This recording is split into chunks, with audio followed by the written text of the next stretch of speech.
Welcome back to the Lime Zombie YouTube channel. Today we're going to be looking at 8 different strategies that can help change the tide of the game and lead your team to victory. So let's get started. At number 8, we have utilizing the cargo heli's turret to mow down enemies. While the cargo heli can be useful to drop off teammates, it can also be really good at clearing out big groups of enemies. The big drawback is you have to go slow enough and hold your heli steady enough for the turret to get a good aim on the enemies, which makes your heli more vulnerable to things like RPGs and talons. At number 7, we have one of the hardest strategies for anybody to use on Siberia, and that's where you steal the enemy's cargo heli on stage 1 and park it right on the roof. It creates the perfect turret spot, and that turret is really strong, especially because when you park it there, it is completely still, and you can pretty much see the entire bridge. Now, one of the big drawbacks is it's right out in the open. It can easily be taken out by RPGs, and I think talent as well. But if you're able to get a good positioning, and the enemies aren't competent enough to blow you up right away, you can get a good amount of kills, while also providing a perfect spawn location for your entire team.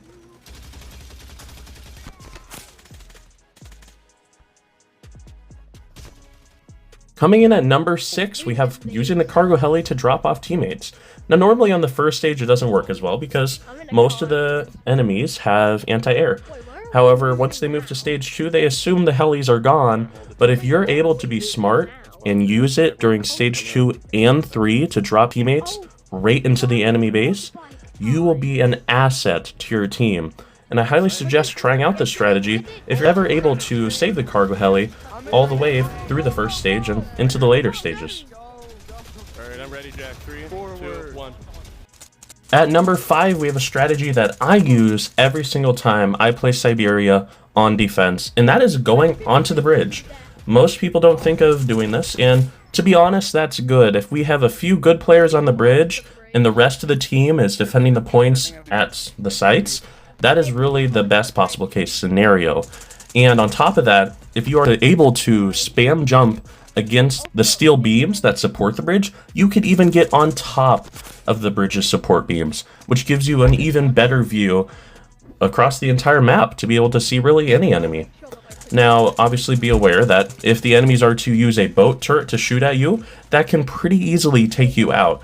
And so just be ready to jump back down and hide behind the various trains on the bridge to regain health and go back to killing. At number 4, we have another defensive strategy that can be found on stage 2 at point A on Siberia. Now what you do is you blow up that entire shed right in front of the turret that I'm pointing at right now, and then you park a truck up here that hopefully you would have stolen from the enemies, and you can pretty easily see that entire point. And you can even see pretty much that entire area where the enemies plant. So it is the perfect location to park a stolen truck. I always suggest that if an enemy rushes in and uses their truck and then just abandons it, take it, hold on to it, and use it. That turret is amazing, especially if you are stationary, which is what I'm doing here.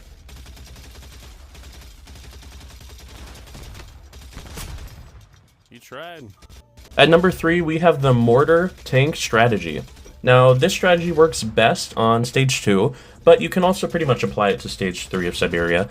And essentially, you want to use the tank to send mortars and shells into the enemy base the entire time. When people push up with the tanks, it is 10 times easier for the enemies to take them out. So that's why I highly suggest staying back when you have the tank. You get more kills, and you live longer, and honestly, it does so much more for your team. You can even get kind of crazy with it and bring it up onto the mountain because some of the physics in this game are a little wonky, which is totally fine. And of course, what I always do when I get the tank, I shell B right at the start, and then if we get A planted, I would highly suggest shooting that fence that is unbreakable but is right next to A, because that kills people on the other side. I'm sure you've experienced that where it's impossible to defuse A because they have a good tank driver. So that is definitely why this strategy is number 3.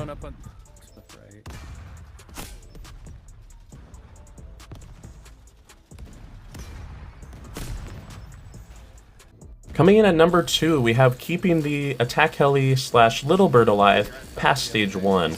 This can be incredibly useful for helping your team get those sites on stage 2 or even stage 3 if you're lucky. And I know that the enemies can sometimes struggle taking it out, especially in the beginning, because most people switch back to classes like Assault or Medic after stage 1 has been passed because the helis don't respawn past stage 1. And you can see here in my videos that you can either be the pilot and get a ton of kills, but if you're also sitting in the passenger seat using a rocket launcher or using your assault rifle, your machine gun, you can get a ton of kills as well. So I highly recommend being very careful with your attack heli on stage 1 so that you can keep it alive through the entire game.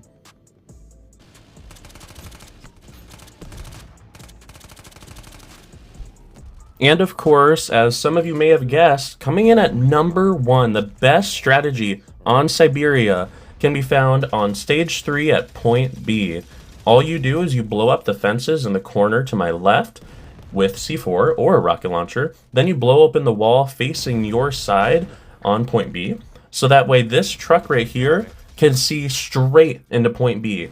If you are going to plant, your whole body will be visible to this truck right here, and it'll be so easy to take it out with that turret. Now, 2 things. I highly suggest having a couple people over here to res and to help keep the truck alive, because people will be trying to shoot rockets at it. But in the end, there is literally no way the enemies can win if there are people back here. I often don't have the truck when I do this strategy. I just blow it up and I just stay back there the entire time as assault with my assault rifle, because I can snipe people from really far back with that thing and they can't do anything about it. You can also place C4 on the site and watch from afar and ignite it when they get on top of the site. I have definitely had a few games where we've gone all the way back, we've just been steamrolled the entire time, and we get to stage 3, but my team sets up this strategy and we win that thing. And we win it because while our entire team is running around, not really coordinating or showing any sort of strategic ideas, our squad is back there watching point B.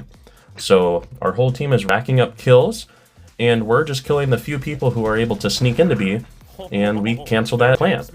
Now, I will say, if the enemies are able to get B planted and they have a good tank driver, the tank can shoot directly at that wall with the window, and that will kill anybody on the other side of the wall who's trying to defuse. Literally, there's nowhere you could be where that won't kill you. It's kind of like the point A strategy on stage 2. So, overall, I'm really happy with this strategy, and I definitely love using it. That's why I put it at number 1. So there it is. Those are my top 8 strategies for Rush Siberia. I hope that the next time you're attacking or defending, you're able to use some of these ideas to help turn the tide of the game and hopefully get that victory. Now, for a few of these, I actually designed them myself, my favorite being the number 1 strategy on stage 3, point B of Siberia. I played in beta, and I realized lots of that area was destructible, so I blew up that fence, blew up the wall on B, and I realized I could look from the safety of my base directly into B. So next time you're in a map, think, what is destructible? What can I blow up to help me win the game? And with that being said, I'll see you in the next one. Peace out.